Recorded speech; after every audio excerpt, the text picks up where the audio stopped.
Ndao resantsika ny afera maloto mahakasika ny vary efa simba efa lo 10 contenera be zao saika ho aparitaka ho atao sakafony malagasy. Nolazaina fa ho ahodina sy ho atao provandy ireo vary efa simba ireo ho atao sakafony biby. Dorana kosa ireo vary zay tena efa lo simba tsy misy azo raisina.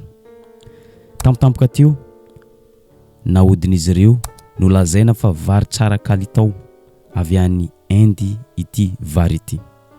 Taitra ny tompona andraikitra ka nidina ifotony. Araka ny filma efa mahazatra eto amintsika dia ny madinika ihany no tratra farany. Ireo irakiraka ihany no tratrambody omby. Fa ireo ambony latabatra kosa piketrika sy mpanao afera maloto dia tsy misy zay mahazo azy ary tsy azo kitikitihana. Ndao aratsika ankaiky ity afera maloto ity.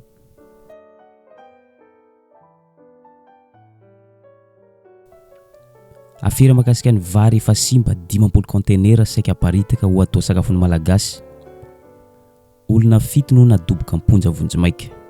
Mpandraraha sady tompon'ilay orinasa ray, dokera 2, machinista ray ary mpiandraikitra ny antota taratasy ray, mpamily ray, mpanampy sy mpamily ray.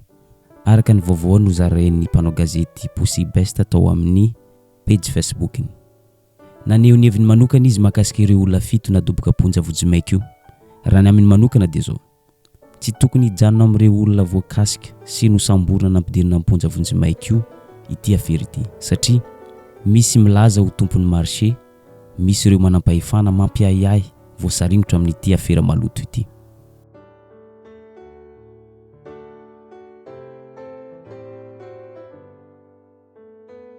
Ho antsika zay mbola tsy maharaka ity afera maloto mahakasika ny vary efa simba 10 contenera, ny televizionna Cool TV dia nizara ny détail mahakasika ity afera ity.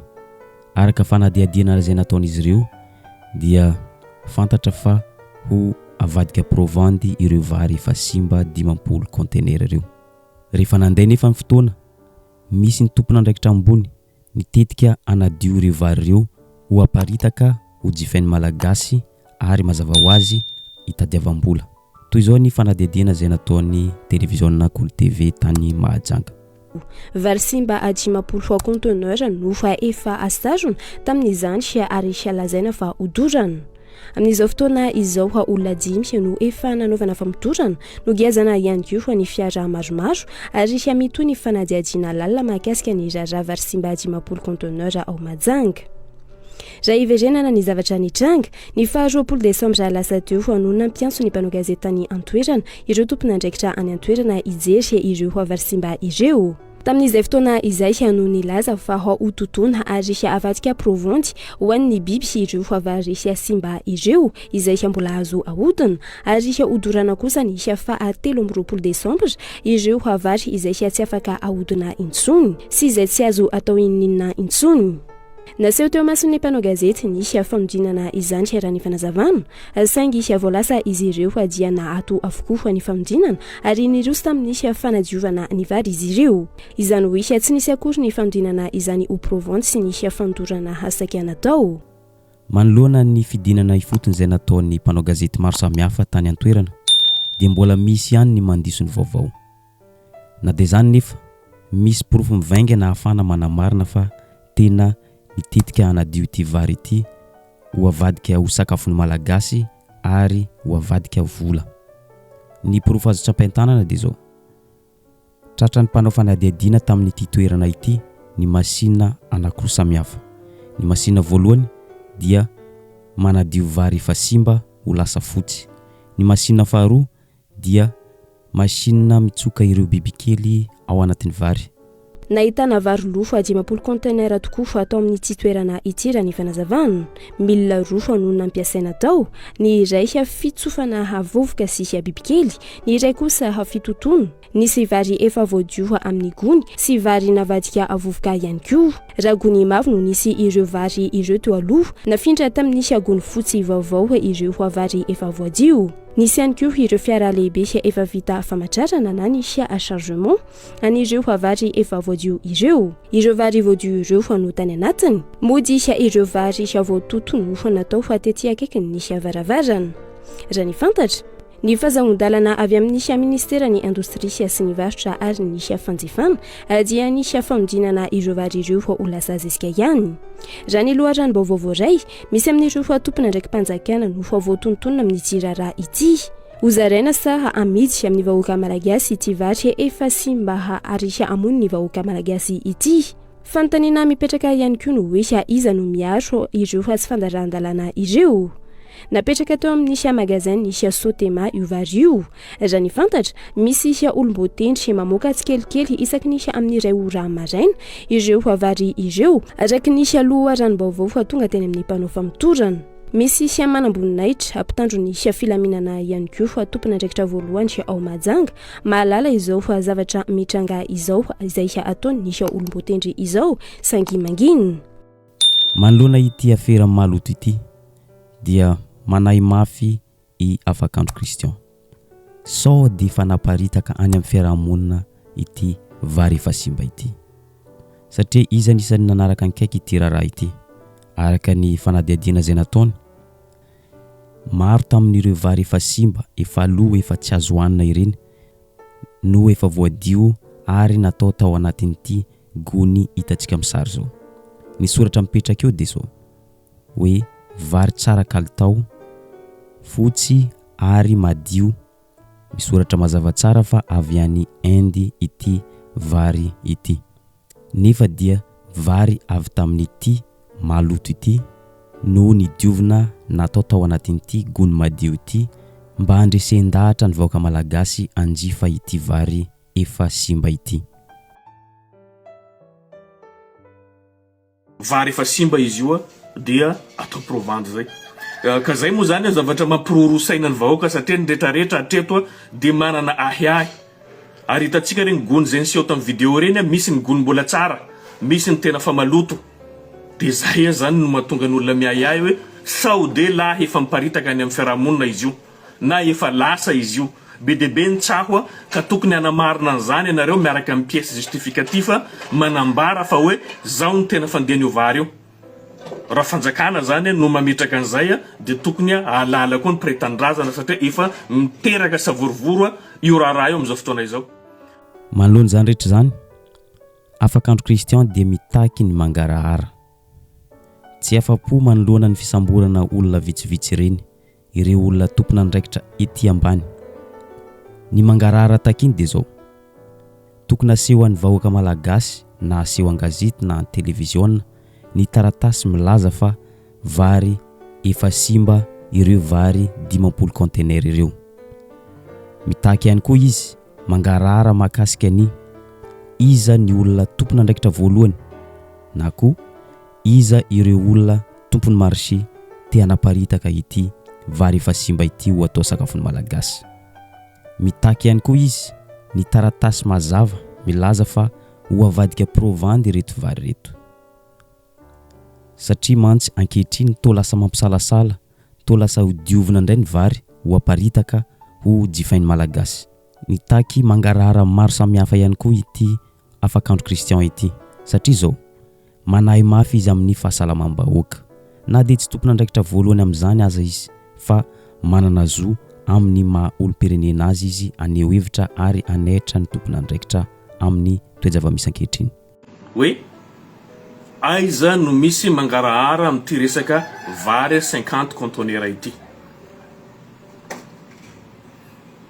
raha ny vaovao zay navoakany Cool TV zany aty Majanga dia nanamafia an'izay fa hoe misy finiavana hanadiondray ny vary io zay amidy rehefa avy eo eto tsy resaka business na resaka fitiavana hanely vaovao fotsiny fa tena miankina amin'ny fahasalamam-bahoaka miankina amin'ny aim-bahoaka zany zavatra efa simba lo périmé tsy azo hoanina intsony tsy azo ampiasaina amin'ny sakafo zay zany tokony ho izy ka zay zany mahasarotiny ana eto ary zay koa zany mahatonga anay mitaky ny mangarahara mahakasika an'io resaka vary io. Ireny fanehoan-kevitra ireny no nataony Afakandro Kristian mba hisorohana ny fandikana vilana izay ataony etsankilany sy etsandaniny. Tsy azo ekena intsony ny fanambarana ataon'ny tompona andraikitra voalohany amin'ity afera maloto ity ka andiso vaovao izay efa misy ankehitriny. Ilaina ny afantarana ireo tompona andraikitra voalohany amin'ity fanapoizinana ny malagasy ity. Notsipian'ny Afakandro Kristian mazava tsara fa tsy migafy amin'ny business izay ataon'olo izy fa ny azy dia fahasalamam-bahoaka no imasony. Satria lasa zatra atsika zany atao zary fanao rehefa misy zavatra mitranga zany dia mangina ny rehetrarehetra dia rehefa avy eo mamoaka version izay mampome ho iaho satria tsisy olona resy lahatra mihitsy ny eto fa io vary io dia atao provandy. Raha atao provandy io araky ny le fanontaniana izay napetrako teo hoe iza ny tompony ary tompony ve nivarotra an'io vary io raha nivarotra an'io vary io iza ny nandray azy dia raha atao provandy io aniza io dia ireo camion tratra atao reo zany aniza ary ireo olona 5 zay lazainy mpitandro filaminana zay niboaka an-gazety ihany koa iza ireo olona 5 reo dia inona ny andraikitra andreo. Nefa raha atao provandy io tokony tsy najanona ny asa zay nataondreo fa tokony mitoy ary tsy tokony nisy olona voasambotra raha ohatra ka misy taratasy manamarina fa hoe atao provandy marina izy io. Efa nresaka tampanao gazety ireo tompona andraikitra voalohany amin'ny varotra sy ny fanjifana eto amintsika. Nanamafy izy ireo fa tsy nazahoana lalana ny fanadiovana ireo vary efa simba. No amafisin'ireo tompona andraikitra ireto ny fanapahan-kevitra izay efa noraisin'izy ireo hoe vary tokony hodorana ireo vary efa simba ireo. Ary efa namoahana taratasy makasika ny tsy fahazahoana mihinana ireo vary efa simba ireo. Ny andraikitra ny ministerany varotra moa zany dia miahy ny zony mpanjifa. Arak'izay moa zany dia efa nisy lamina moa zany napetraka teny am-boalohany ny fanaraha-maso entitra ireo vary simba izay marina etoana moa zany fa tsy azo hoan'olombelona intsony ary efa nahazo certificat de non consommabilité. Arak'izay moa zany dia ny dingana efa natao moa zany dia ny fanodinana an'ireo vary ireo. Hatreto moa zany dia manamafy izay avy aty amin'ny fitalevan'ny paritra ny varotra fa mbola tsy nisy ny fanomezan-dalana ny anetsehana an'ireo vary ireo fa fanodinana an'ireo vary ireo izany hoe broyage no dingana efa vita natomboka nanomboka tamin'ny alarobia faha 20 ny volana desambra moa zany ka nitohy tamin'ny alakamisy ary zoma. Nisy fepetra moa zany tsy maintsy niraisina manoloana ny zavanitranga dia ny procédure administrative rehetra moa zany dia efa niraisinay avy aty amin'ny ministeran'ny varotra sy ny fanjifana ny fampiatoana ny fanodinana izay ataon'ireo orinasa izay ny andraikitra an'izany.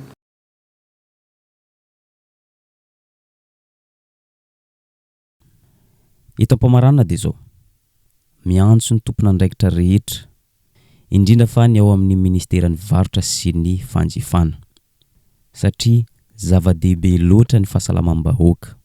Isaorana mialoha eto ny fidinana ifotony izay nataon'ny mpitandro filaminana, nidina ifotony nanadiady ary ny sambotra ireo voaroiroy tamin'izany kanefa mbola tsy ampy izany.